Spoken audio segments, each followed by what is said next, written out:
So hey guys, welcome to the day 3 of our winter arc challenge. आज हम 75 heart challenge को भी अपने विंटर आर्क चैलेंज का हिस्सा बनाने वाले हैं। आज शादी का आखिरी दिन है और रात को पूरे 11:30 बजे हम दूल्हे का इंतजार कर रहे हैं। अब दूल्हा पहुंच के वीडियो शूट करके घर आते आते काफी ज्यादा लेट हो चुका था। अब शादी में जो कुछ भी मिला था मैंने वो सब कुछ पैक करके लाया था ताकि मैं अपने बिल्लियों के साथ मिलकर खा सकूं। आई नो आज मैं फिर से लेट सो रहा हूँ, लेकिन कल के बाद से हम अपने रूटीन पे वापस आ जाएंगे। नींद सबसे इम्पोर्टेंट फैक्टर है जो हमारी प्रोडक्टिविटी पे असर करता है, लेकिन पता नहीं मैं अपने नींद को क्यों कॉम्प्रोमाइज कर रहा हूँ। आज इसी चीज को ध्यान में रख के मैं थोड़ा लेट उठ जाता हूँ। आज मेरे दिमाग में ना कोई भी थॉट नहीं आ रहा था, न मैं कुछ नेगेटिव थिंकिंग कर रहा था। बस आज मुझे पता था कि मैं आज लेट हो चुका हूँ, तो इसीलिए मैं जल्दी रेडी होकर अपने बिल्लियों को खाना देकर जल्दी से कोल्ड शावर लेने के लिए पानी रेडी कर लेता हूँ, क्योंकि वापस आने के बाद जब बॉडी गर्म होगा हम मुझे सीधा कोल्ड शावर ही लेना है। तो इसीलिए जल्दी पानी भर के मैं निकल जाता हूँ अपने रनिंग के लिए। यू नो व्हाट गाइस, हमारा सबसे बड़ा प्रॉब्लम क्या है पता है? हमें हर चीज परफेक्ट करना है। हम कभी अपने इम्परफेक्शंस को एक्सेप्ट करते ही नहीं है। और जब भी तुम कोई रूटीन फॉलो करते हो या कभी डिसिप्लिन क्रिएट करने की कोशिश करते हो अपने लाइफ में,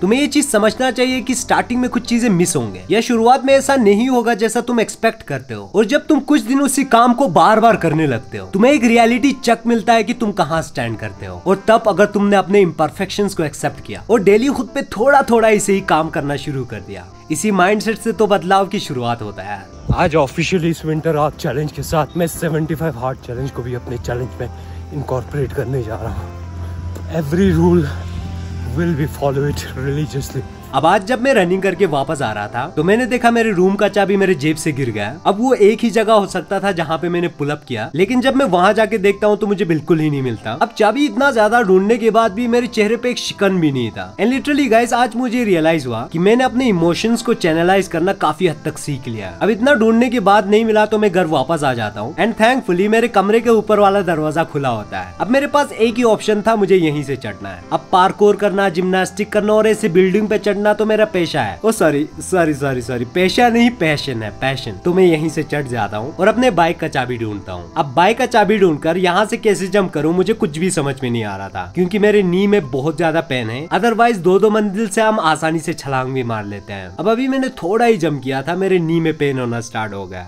बट जो भी हम अपने बाइक को लेके अपने चाबी ढूंढने निकल जाते हैं। अब चाबी कहाँ कहाँ गिर सकता है मुझे बिल्कुल पता था, और उन जगहों पे मैंने अच्छे से भी देख लिया था। अब मुझे यही डाउट था, या तो उसे किसी आदमी ने लिया होगा या तो किसी ने कहीं साइड पे रख दिया होगा। अब मैंने बहुत सारे लोगों से चाबी के बारे में पूछा, तो आखिरकार किसी बंदे से मुझे अपने घर का चाबी मिल गया। अब चाबी मिलने की खुशी पे हम गुनगुनाते हुए घर वापस आ जाते हैं। सुबह के टाइम इतना ज्यादा ठंड होता है, हमें तब पता चलता है जब हम बाइक राइडिंग करते हैं। अब मेरा हाथ पूरा सुन पड़ा हुआ था और मुझे ठंड भी लग रहा था। आज सुबह के समय टेम्परेचर कुछ इतना था। भी जम रहा है।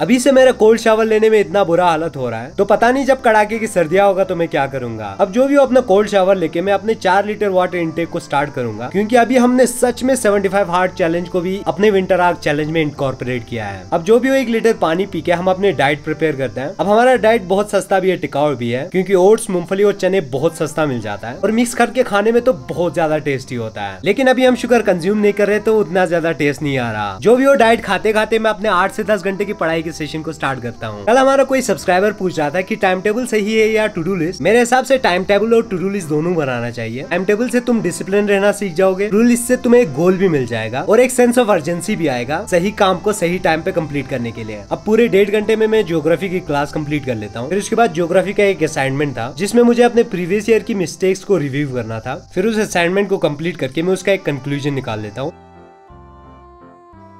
फिर माइंड मैप बना के मैं अपनी ज्योग्राफी की मॉक टेस्ट स्टार्ट कर देता हूँ। आज से मैंने सब्जेक्ट वाइज पढ़ाई करना शुरू कर दिया, इसलिए कुछ दिनों तक हम पूरी ज्योग्राफी को कवर करने की कोशिश करेंगे। फिर अपनी ज्योग्राफी की मॉक टेस्ट कंप्लीट करके मैं उनकी सॉल्यूशन को रिव्यू करता हूँ। अब मेरे भाई को किचन का वीडियो भेजना था, तो वो बनाकर मैं अपने ज्योग्राफी के आंसर राइटिंग सेशन स्टार्ट करता हूँ। अब आंसर राइटिंग कंप्लीट करते करते पूरे 12 बज रहे थे।